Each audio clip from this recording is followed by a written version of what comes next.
Hi friends, welcome to Manju's cooking vlog. ആദ്യമേ തന്നെ എൻ്റെ എല്ലാ വ്യൂവേഴ്സിനും സന്തോഷവും സമൃദ്ധിയും നിറഞ്ഞ് നല്ലൊരു വിഷു ആശംസിക്കുന്നു. അപ്പോൾ നിങ്ങളുടെ വിഷു ഒരുക്കങ്ങളൊക്കെ ഏതുവരെ ആയെന്നുള്ളത് കമൻറ്റ് ബോക്സ് വഴി എന്നെ അറിയിക്കാൻ മറക്കല്ലേ. അപ്പോൾ നമ്മളിപ്പോൾ നാട്ടിലല്ല ഉള്ളത്, യുണൈറ്റഡ് സ്റ്റേറ്റ്സിലാണ്. അപ്പോൾ നമുക്കിവിടെ ചെറിയ രീതിയിലുള്ള വിഷു ആഘോഷങ്ങളൊക്കെ ഉള്ളൂ. അപ്പോൾ വിഷു ആയതുകൊണ്ട് തന്നെ സദ്യയിൽ ഒഴിച്ചുവിടാൻ പറ്റാത്ത ഒരു വിഭവമായിട്ടാണ് ഞാൻ ഇന്ന് വന്നിരിക്കുന്നത്. മറ്റൊന്നുമല്ല, പൈനാപ്പിൾ കൊണ്ടുള്ള നല്ലൊരു അടിപൊളി പുളിശ്ശേരിയാണ്. അപ്പോൾ പൈനാപ്പിൾ ഇവിടെ എൻ്റെ കുട്ടികൾക്കായാലും ശരി, ഹസ്ബൻഡിനായാലും ഏറ്റവും ഇഷ്ടപ്പെട്ട ഒരു ഫ്രൂട്ടാണ് പൈനാപ്പിൾ. അതിൻ്റെ പുളിയും മധുരവും കലർന്ന ആ ഒരു രുചി എല്ലാവർക്കും ഇഷ്ടപ്പെടുന്നത് തന്നെയാണ്. അപ്പോൾ പുളിശ്ശേരിയും അത് കൊണ്ട് ഉണ്ടാക്കുമ്പോൾ ഒരു പ്രത്യേകതരം രുചി തന്നെ നമുക്ക് കിട്ടും. അപ്പോൾ ഒട്ടും താമസിയാതെ തന്നെ നമുക്ക് റെസിപ്പിയിലേക്ക് പോയാലോ. അപ്പോൾ ആദ്യമായിട്ട് നമുക്ക് നല്ല വലിയൊരു പൈനാപ്പിൾ കട്ട് ചെയ്ത് വേണം. കട്ട് ചെയ്തിട്ട് നമുക്ക് അതിലേക്ക് കുറച്ച് പച്ചമുളകും കറിവേപ്പിലയും ഉപ്പും മഞ്ഞൾപ്പൊടിയും ഇട്ട് ഹൈ ഫ്ലെയിമിൽ ഒരു 10 മിനിറ്റ് വേവിക്കേണ്ടതുണ്ട്. അപ്പോൾ പൈനാപ്പിളിലെ വെള്ളം തിളച്ച് തുടങ്ങുമ്പോൾ നമുക്ക് ആ ഫ്ലെയിം ഒന്ന് ലോയിലേക്ക് ഇട്ട് കൊടുക്കാം. അപ്പോൾ ഞാൻ കട്ട് ചെയ്ത് വെച്ചിരുന്ന പൈനാപ്പിളിൽ നിന്നും 2-3 കഷ്ണം എടുത്തിട്ട് ചെറിയ ജാറിലിട്ടൊന്ന് അടിച്ചെടുത്തിട്ടുണ്ട്. കൂടാതെ നമ്മുടെ അരപ്പും ഈ ജ്യൂസും എല്ലാം കൂടെ ഇട്ട് ഈ വെന്ത പൈനാപ്പിൾ കഷ്ണത്തിലേക്ക് ഇട്ട് ഒന്ന് ചൂടാക്കി എടുക്കണം. ചെറിയ ഫ്ലെയിമിലിട്ട് വേണം ചൂടാക്കി എടുക്കാൻ, നല്ലോണം ഇളക്കി കൊടുക്കണം. ഈ ചൂടാക്കുന്ന എന്തെന്ന് വെച്ചാൽ നമുക്ക് പുളിശ്ശേരി കേടുകൂടാതെ ഒരു 3-4 ദിവസം നമുക്ക് വച്ചിരുന്ന് കഴിക്കാൻ പറ്റും. അതിനു വേണ്ടിയാണ് ഈ അരപ്പ് നല്ലോണം ചൂടാക്കുന്നത്. അപ്പോൾ എൻ്റെ ചാനൽ ആദ്യമായിട്ട് കാണുന്നവരാണെങ്കിൽ ഒന്ന് സബ്സ്ക്രൈബ് ചെയ്യണം.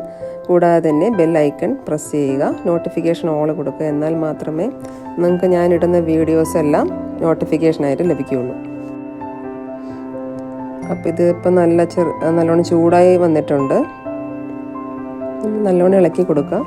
ഇപ്പോൾ കണ്ടില്ലേ, ചെറുതായിട്ടൊന്ന് ചൂടാകുമ്പോൾ തന്നെ നമുക്ക് കുറച്ച് പഞ്ചസാര ഇട്ട് കൊടുക്കാം. പഞ്ചസാര എന്തെന്ന് വെച്ചാൽ നമുക്ക് ആ പുളിയും എല്ലാം ഒന്ന് ബാലൻസ് ആവാൻ വേണ്ടിയാണ് നമുക്ക് പഞ്ചസാര. അതുപോലെ തന്നെ പുളിശ്ശേരിക്ക്, നമ്മുടെ പൈനാപ്പിൾ പുളിശ്ശേരിക്ക് പ്രത്യേകിച്ച് ആ മധുരവും കൂടെ വരുമ്പോൾ നല്ലൊരു ടേസ്റ്റാണ് വരുന്നത്. അപ്പോൾ ഈ സമയത്തിന് നമുക്ക് തൈര്, 1 കപ്പ് തൈര് നല്ലോണം ഒന്ന് ബീറ്റ് ചെയ്തെടുക്കാം വിസ്ക് വെച്ചിട്ട്. അപ്പോൾ ഈ ബീറ്റ് ചെയ്ത് വെച്ച തൈര് നമുക്ക് ആ ചൂടായ ആ പൈനാപ്പിളിൻ്റെ അരപ്പിൽ ഒഴിച്ചു കൊടുക്കാം.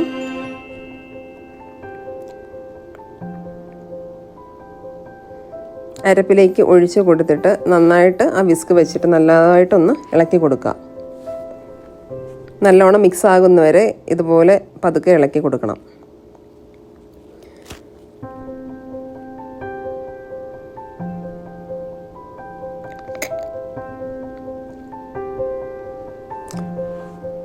ഇളക്കി കൊടുത്തതിന് ശേഷം നമുക്ക് ബാക്കി വന്ന തൈര് കുറച്ച് വെള്ളം കൂടെ ഒഴിച്ചിട്ട് നമുക്ക് ഇതിലേക്ക് ഒഴിച്ചു കൊടുക്കാം.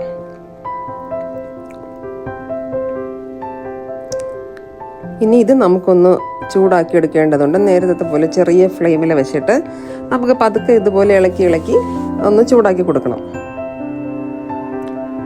ഹൈ ഫ്ലെയിമിലിടരുത്, നമ്മൾ ലോ ഫ്ലെയിമിൽ അല്ലെങ്കിൽ മീഡിയം ഫ്ലെയിമിലിട്ട് വേണം ഒന്ന് ചൂടാക്കി എടുക്കാൻ. കൈ എടുക്കാതെ ഇളക്കണം. ഒന്ന് ശ്രദ്ധ വിട്ട് മാറിപ്പോകരുത്. മാറിപ്പോയ പെട്ടെന്ന് ഇത് പിരിഞ്ഞു പോകാൻ ചാൻസ് ഉണ്ട്. അപ്പം നമുക്ക് അതിൽ കൂടെ നിന്ന് തന്നെ നല്ലോണം ഇളക്കി കൊടുക്കാം.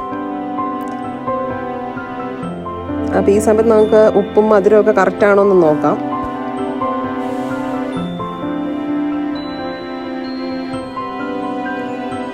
ഇപ്പോൾ കണ്ടില്ലേ, ചെറുതായിട്ടൊന്ന് ചൂടായി വരുന്നുണ്ട്. നമ്മൾ ഇളക്കിക്കൊണ്ടേയിരിക്കണം. ചൂടായെന്ന് അറിയുമ്പോൾ തന്നെ നമുക്ക് അതിൽ നിന്ന് ഫ്ലെയിമിൽ നിന്ന് നല്ല മാറ്റി വെച്ചിട്ട് ഫ്ലെയിം ഓഫ് ചെയ്യാം. ഇനി നമുക്ക് വേറൊരു പാൻ വെച്ചിട്ട് നമുക്ക് ഇതിൽ കടുക് വറുത്തെടുക്കാം. നിങ്ങളുടെ നാട്ടിൽ കടുക് വറുക്കുന്നതിന് എന്താ പറയുന്നത്? ചിലയിടത്ത് ഞാൻ കേട്ടിട്ടുണ്ട് താളിക്കുക എന്നൊക്കെ കേട്ടിട്ടുണ്ട്. അപ്പം നമ്മുടെ തിരുവനന്തപുരത്ത് കടുക് വറുക്കുക എന്നാണ് പറയുന്നതിന്. അപ്പം നമുക്ക് എണ്ണ ചൂടാകുമ്പോൾ കുറച്ച് കടുക് ഇട്ട് കൊടുക്കാം.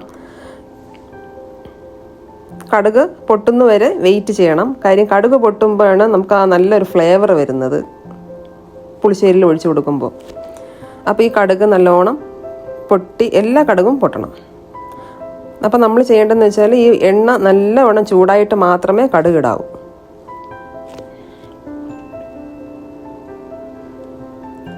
അപ്പോൾ കടുക് ഏകദേശം എല്ലാം പൊട്ടി. അപ്പം നമുക്ക് 2 വറ്റൽ മുളകും കുറച്ച് കറിവേപ്പിലയും കൂടെ ഇട്ട് നല്ലവണ്ണം ഇതുപോലെ കണ്ടില്ലേ ഒന്ന് ചുറ്റിച്ചു കൊടുക്കാം. ചുറ്റിക്കുമ്പോൾ സൂക്ഷിക്കണം, എണ്ണ മേത്തൊന്നും തെറിക്കാതെ വേണം ചുറ്റിക്കാൻ. കണ്ടില്ലേ, നല്ലവണ്ണം ചുറ്റിച്ചു കൊടുക്കുക.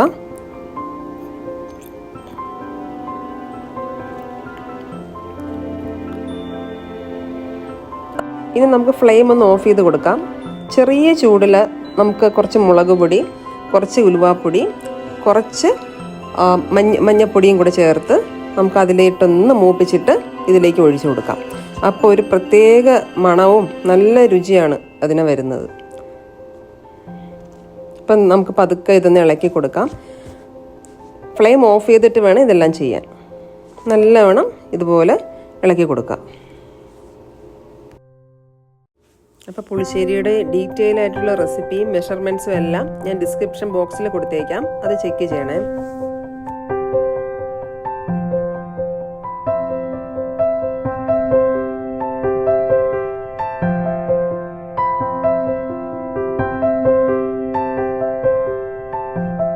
ഇനി നമുക്കിത് മാറ്റി വയ്ക്കാം. നമുക്കൊരു നല്ലൊരു പാത്രത്തിലേക്ക് ഇത് ഒഴിച്ച് മാറ്റി വയ്ക്കാം. അപ്പോൾ നിങ്ങളുടെ വിഷുവിൻ്റെ വിശേഷങ്ങളെല്ലാം കമൻറ്റ് ബോക്സ് വഴി ഷെയർ ചെയ്യണേ, മറക്കല്ലേ. അപ്പോൾ നമുക്ക് ഇന്നത്തേക്ക് ഇവിടെ പറയാം. മറ്റൊരു റെസിപ്പിയുമായിട്ട് വീണ്ടും കാണാം. ബൈ.